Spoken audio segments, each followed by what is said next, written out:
a sua força, mas cujo coração se afasta do Senhor. Esse tema, confiança, ele é a base da sociedade. Se hoje todos aqui acordaram e se direcionaram à igreja, é porque intrinsecamente confiavam que aqui estaria aberto e haveria o período da escola bíblica dominical. Só que ele é tão intrínseco na nossa sociedade que por vezes a gente não percebe que nós vivemos a base de confiança ou de crédito. É a movimentação toda. E Salomão, ele nos aconselha a confiar em Deus. E eu enfatizo o em, porque confiar, nós temos em ou confiar a. Confiar em, nós acreditamos. E confiar a gente deixa algo sob guarda, sob cuidados de alguém. Então nós confiamos em Deus, conforme Salomão aqui nos aconselha. E Jeremias já traz o Senhor falando que há pessoas que confiam na carne. E essas pessoas que confiam na carne, elas são malditas porque colocam na humanidade a força delas e o coração se afasta do Senhor. Eu fui buscar alguns significados sobre confiar, crer, e confiar é nós acreditarmos na sinceridade, nas boas intenções de alguém. Crer. Crer é tomar por verdadeiro ou acreditar, confiar em, aceitar como verdadeiras palavras ou manifestações. E teve uma exposição que eu pedi para o ChatGPT sobre ele falar de confiança. Ele trouxe no texto, que traz, ele disse o seguinte: confiar é uma construção feita tijolo a tijolo entre a vulnerabilidade e a esperança. E isso daqui é muito o nosso relacionamento com o Senhor. De Gênesis a Apocalipse, Deus ele vem se revelando. Ele não já mostrou de imediato quem ele é, foi progressivo. Então, o homem foi conhecendo cada vez mais o Senhor, e nesse relacionamento com o Senhor, a confiança ela vai crescente. E hoje nós temos a Bíblia com todas as histórias do Senhor, o plano do Senhor, e nós sabemos tudo que todos os profetas, os servos do Senhor, os reis do passado passaram, e o plano do Senhor se cumpriu no nosso Senhor Jesus Cristo. Mas não é diferente hoje em dia. Para que nós venhamos a ter uma confiança no Senhor, a gente precisa essa construção tijolo a tijolo entre a vulnerabilidade e a esperança. Agora, essa palavra que ele trouxe de vulnerabilidade é o que mais me pegou. Porque você estar vulnerável é algo que quase todos os seres humanos não se permitem. Porque estar vulnerável é você reconhecer que sente medo, sente dor, dúvida e tristeza. E é pela vulnerabilidade que nós criamos laços verdadeiros. Oséias diz que Deus nos traz para perto dele com laços de amor e carinho. Estar vulnerável, irmãos, é onde se fala, quer conhecer alguém? Come 1 quilo de sal com ela. E o sal você encontra na cozinha. E a cozinha é a casa. E para estar habitando na casa, você tem que estar morando ali. E então é intimidade. Não é você se encontrar com alguém num domingo, numa segunda, numa terça, ou de segunda a sexta, no horário de trabalho, é continuamente ter comunhão com a pessoa. Obrigada, Elisa. E nós temos alguns exemplos de pessoas que ficaram vulneráveis. Na palavra de Deus, a gente tem Ana. Ana, em 1 Samuel 1,9, ela estava numa situação tão vulnerável, mas de entrega total, que o próprio sacerdote ali pensou que ela estivesse bêbada. Porque normalmente, quando a gente vê pessoas bêbadas, é que geralmente quem está fora do seu juízo bota para fora todas as vezes que quer falar no pleno juízo, mas não tem coragem. E aí está escondido em um efeito alcoólico e coloca para fora. E ali, pelo visto, não era diferente antigamente, porque ele olhou para ela e pensou, está como uma bêbada falando, mas sem emitir, som, numa situação de total entrega, porque ela era continuamente humilhada pela Penina, porque tinha filho, mas Ana não tinha filho, e Ana queria ter filhos, e só o Senhor poderia conceder isso para ela. Ana sabia da história de Sara. Ana sabia da história de todas as mães que eram estéreis e o Senhor permitiu que engravidassem. E aqui nós temos uma representação de alguém que estava totalmente entregue diante do Senhor. Temos Davi. Davi comete adultério com Batseba. Batseba engravida e a criança fica doente, e o profeta havia falado, ela vai morrer. Mas Davi se colocou totalmente diante do Senhor, pedindo pela criança. Em 1 Samuel 12,16, ele orava, se ajoelhou no chão, e seus servos vinham fazer comida e ele não quis comer, e ele pedia pela criança. Mas o que o Senhor havia falado havia sido realizado. A criança veio a falecer. Nossa, Sheila, mas essas pessoas são humanas, né? Realmente, são sentimentos das quais todos estamos passíveis de viver. Mas nós temos o nosso Senhor Jesus Cristo. Também no jardim do Getsemane, ele falou, Pai, se possível, passe de mim esse cálice. E era tamanho a sua dor que ele suava gotas de sangue, irmãos. Então, estar vulnerável diante do Senhor, que é o único que pode falar, não chore. Assim como falou para a viúva de Naim, nós podemos ter somente no Senhor Jesus Cristo a confiança daquilo que Ele fala para a gente. Ele é o único que pode ter a certeza da fala. Eu não posso chegar para nenhum aqui que esteja sofrendo e falar, não chora. Eu não tenho capacidade nenhuma de completar aquilo que é necessário na vida de alguém em um momento de dor, em um momento de angústia, de dúvida, em um momento de tristeza, e muito menos no momento de euforia. Eu não consigo imaginar o tanto que aquela pessoa está alegre com a conquista. Às vezes, a conquista da pessoa é algo que pra gente... Nossa, a pessoa ganhou uma Bíblia de presente. Aí, ela é tão feliz, tão alegre, que a gente não consegue contemplar o motivo daquela felicidade.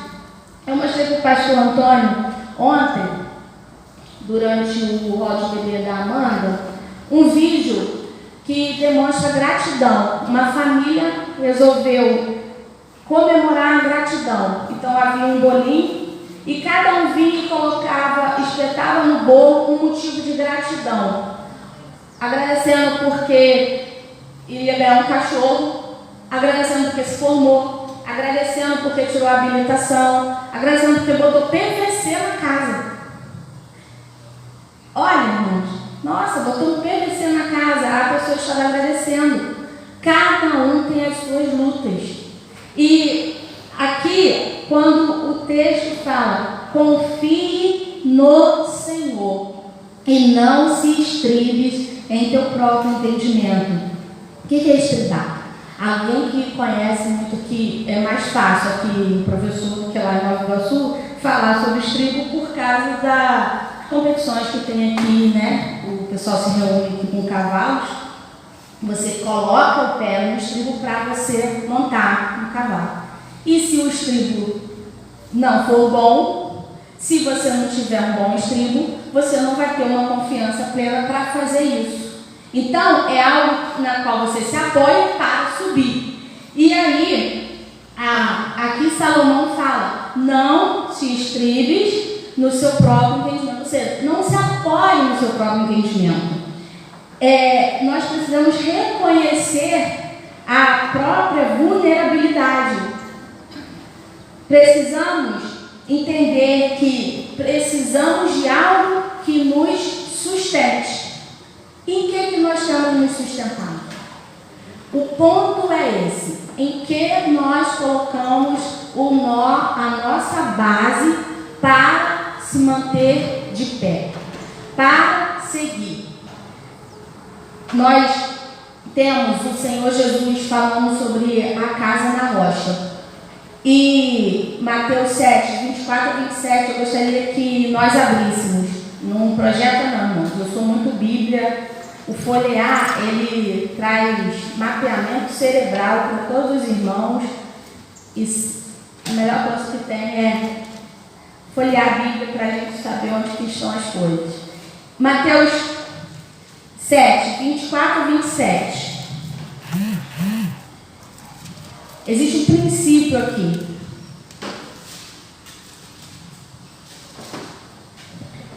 Amém? Diz assim: portanto, quem ouve estas minhas palavras e as pratica é como um homem prudente, que construiu a sua casa sobre a rocha. Caiu a chuva, transbordaram os rios, sopraram os ventos e deram contra aquela casa. E ela não caiu, porque tinha seus alicerces na rocha. Mas quem ouve estas minhas palavras e não as pratica é como um insensato que construiu a sua casa sobre a areia. Caiu a chuva, transbordaram os rios, sopraram os ventos e deram contra aquela casa. E ela caiu, e foi grande a sua queda. E foi grande a sua queda. Irmãos, aqui Jesus está falando de pessoas que são ouvintes, pessoas que estão próximos, pessoas que têm conhecimento do ensino que ele está dando. Mas mesmo assim, estas pessoas não colocam em prática aquilo que elas estão ouvindo.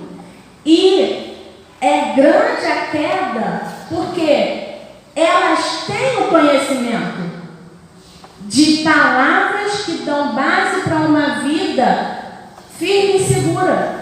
Mas mesmo tendo esse conhecimento, essas pessoas procuram não basear o viver nas palavras do Mestre Senhor Jesus.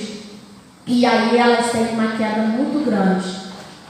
Quando a Thaísa ficou internada, assim que ela nasceu, eu pedi oração e deixei claro que eu queria a oração apenas para o Senhor Jesus Cristo não fizesse reza, não fizesse nada a não ser oração direcionada para o Senhor Jesus Cristo.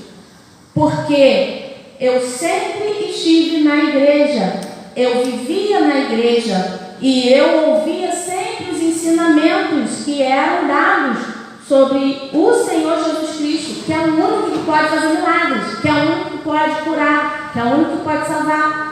E no momento que a minha filha estava mais precisando, como que eu iria ir para outra situação? Como que eu iria buscar ajuda de outros meios? Então eu fui bem direta. Se não é para o Senhor Jesus Cristo, eu agradeço o seu apoio, mas eu não quero. Porque é a Ele que eu sirvo. E nesse momento em que eu estou precisando, eu preciso buscar. É nele. É colocar a minha vida na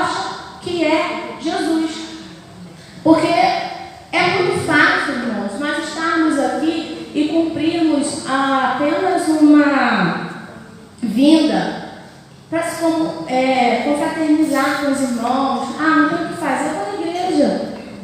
Nós temos aqui ensinamentos de vida. A palavra de Deus é base para a vida que o Senhor Jesus quer para nós. É a nossa regra de fé e prática. Como o pastor falou, né? As leis da terra para viver no céu e leis do céu para viver na terra. Provérbios e Mateus. Anotei aqui, eu achei muito interessante. Mas nós temos aqui, estamos vendo essa revista maravilhosa sobre provérbios. Ansiedade, irmãos. Pode parecer que, é muito fácil para chegar para lá na frente, você não tem noção do quanto que eu sofro para vir para cá. Todos os sintomas que o pastor falou, sim, acontece. E muita gente acha que não, mas eu sou muito tímida. Pastor, quando eu cheguei, que ele falou comigo, pastor, minha cara ficou vermelha. Porque a ansiedade e todos os sentimentos que nos fazem ficar com medo, eles são reais. Mas uma coisa eu aprendi, a gente precisa conversar conosco. Eu converso comigo mesmo, por que você está desse jeito? Existe um perigo real de acontecer isso, que você está pensando. Você pode pensar que vai ficar sem ter palavras, que todo mundo vai ficar parado olhando para você, vão ficar descansando. Isso tudo acontece conosco. É fato. Mas aí, como o pastor falou, a gente ora, né? E Filipenses 4, 6 e 7. Que versículo maravilhoso. A gente coloca diante do Senhor e as orações, súplicas e ações de graças. E a paz que excede todo entendimento guardará o nosso coração e a nossa mente. Irmãos, olha, o Bruno, ele está engessado, a perna direita, desde o dia 11 de junho. Foi com ele. Nós estamos apresentando o Dia dos Namorados, né? Uma perna engessada e ficar cuidando dele e cuidando das crianças. E foi de um dia para o outro, mudou a situação lá em casa. Era tudo eu. Era mercado, a gente ia junto, eu. Levar as crianças para a escola, ele levava, eu. Aí eu saía para trabalhar, ele ajudava em casa, tudo eu. Tudo eu, porque ele não pode ficar se movimentando, tem que estar de repouso. Então de um dia para o outro essa coisa. E isso mexe com a cabeça. Tem dia que eu paro lá e falo, e agora? O que eu faço? Eu lavo, passo, cozinho, pego as crianças, lavo a casa, ajudo o Bruno, trava a mente. E trava. E aí, não tem algo que me deixe mais tensa do que saber que eu tenho tanta coisa para fazer e não ter o que fazer. E eu falei com o Bruno outro dia, eu falei, Bruno, eu louvo a Deus porque ele colocou no meu coração, desde 2015, ler a Bíblia todo dia. Como que ajuda? Ajuda muito, ajuda demais. Eu digo que se eu não tivesse a palavra de Deus constantemente, e outra, é uma obrigação que eu dou a mim. Eu coloco nos grupos, pastores, de leitura da Bíblia, porque eu tenho como força de caráter principal compromisso comigo, não com os outros. Então, como eu tenho um grupo de leitura da Bíblia, eu leio a Bíblia porque eu tenho esse compromisso com outras pessoas. Porque, irmão, quando a gente tem um compromisso conosco, a gente pensa, eu posso, hoje eu não preciso fazer, eu vou amanhã. Então, hoje eu posso deixar de ler, não, calma aí, primeiro eu tenho que cuidar da casa, eu tenho que ver isso, tenho que ver aquilo. E quando vê, o dia já passou. Aí um dia já passou, 2 dias passaram, 3 dias passaram, 4. Quando você foi ver, não pegou a Bíblia para ler. E como eu percebi isso, eu falei, não, eu preciso ter a palavra de Deus constantemente na minha vida. Mas eu sei que por mim mesmo é difícil. Eu preciso ter um compromisso com alguém que eu vou me aproveitar disso também. E aí, quando veio essa questão de ter que ficar ajudando também o Bruno, a gente para e pensa assim, não, o médico vai colocar o gesso e graças a Deus. Mas, irmãos, quem nos fez é o Senhor. E a palavra de Deus, Jesus mesmo fala, nós não podemos acrescentar nada na nossa vida. Nem um fio de cabelo a gente sai, é Deus que sabe quando vai cair. É só o Senhor. Então, nós não temos controle sobre nada, irmãos. Nós somos totalmente vulneráveis. Mas a gente acha que não. A dependência do Senhor é algo que é real na nossa vida. Só que nós somos ensinados a não depender.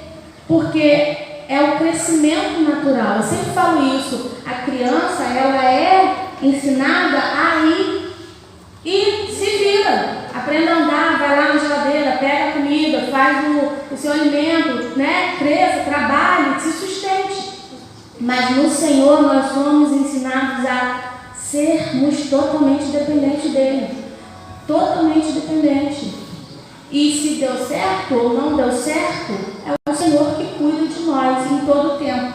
E aí, nós temos aqui perguntas. Em que eu me apoio para viver? Em que fundamento as minhas decisões, os meus sentimentos, a minha fé, a minha identidade? Em tudo o que é a minha vida, qual é o meu estribo? Ou qual é o meu apoio? Cada um se apoia em alguma coisa. Nós precisamos de algo que nos levante quando a gente cai. A gente precisa de comunhão. E como o pastor estava falando aqui, quando tem alguém que está em choro, chegar e orar. Mas às vezes as pessoas têm dificuldade porque elas acham que elas vão absorver para ela o problema do outro. Se coloca numa posição de salvador, acha que tem que estar em condições de ajudar.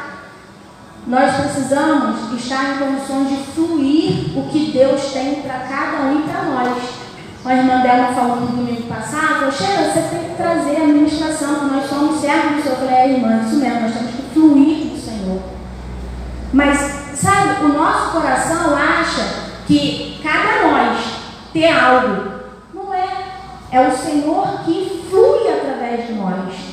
E é essa certeza que nós colocamos na palavra dele. Ele vai fluir através da vida daqueles que se colocam diante dele e falam, Senhor, eis-me aqui.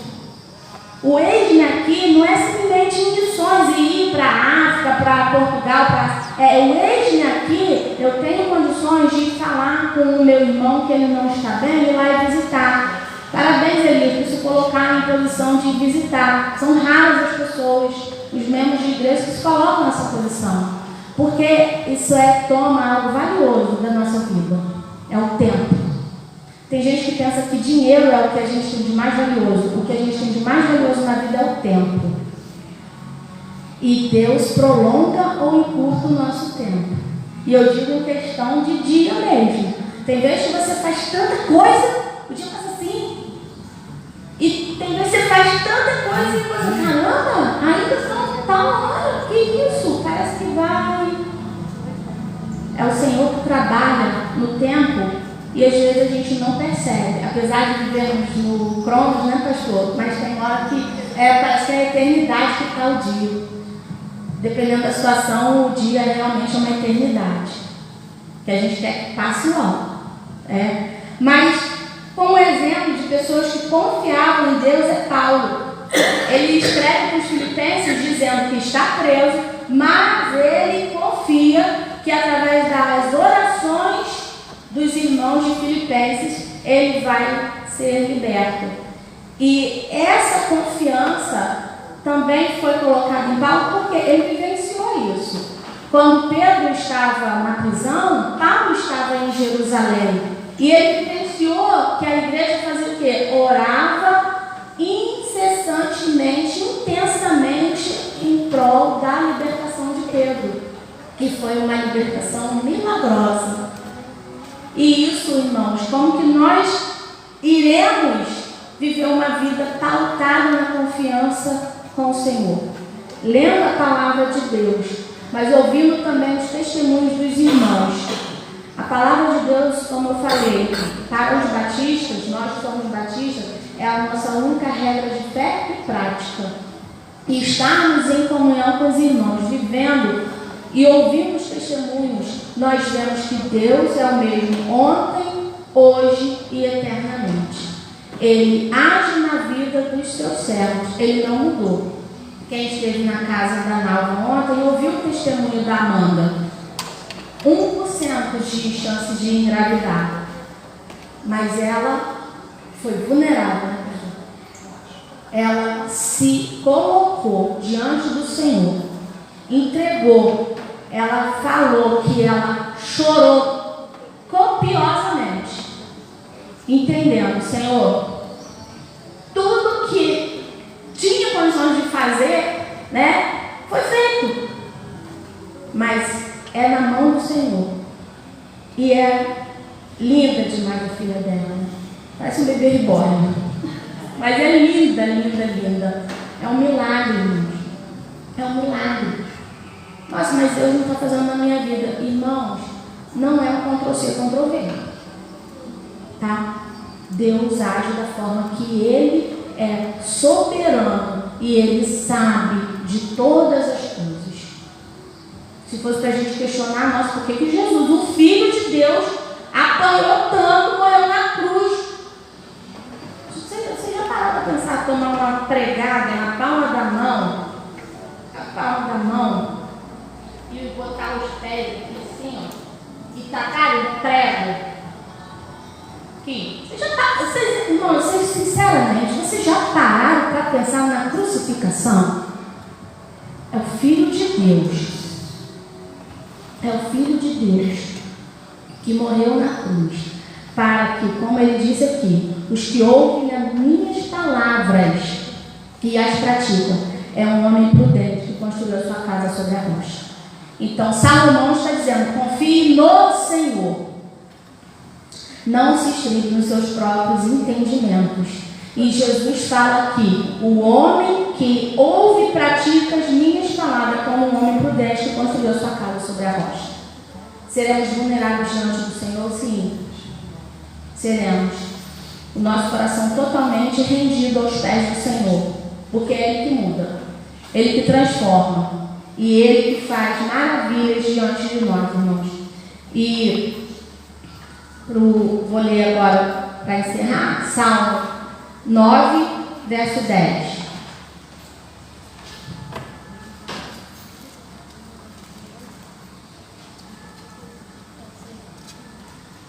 Diz assim: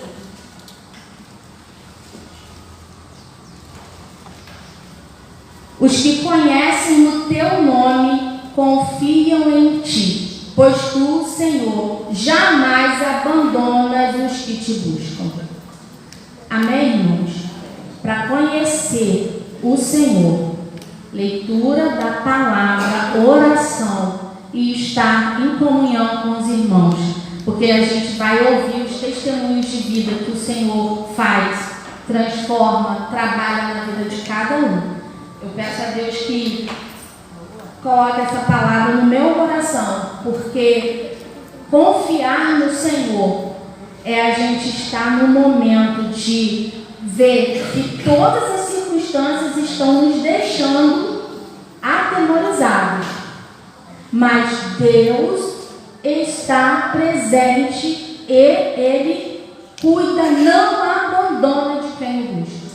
Precisamos confiar em Deus. Eu agradeço a oportunidade, irmãos.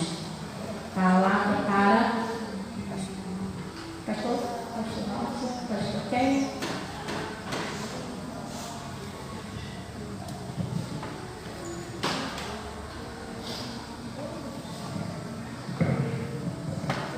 Bem, irmãos, vamos estar encerrando nosso.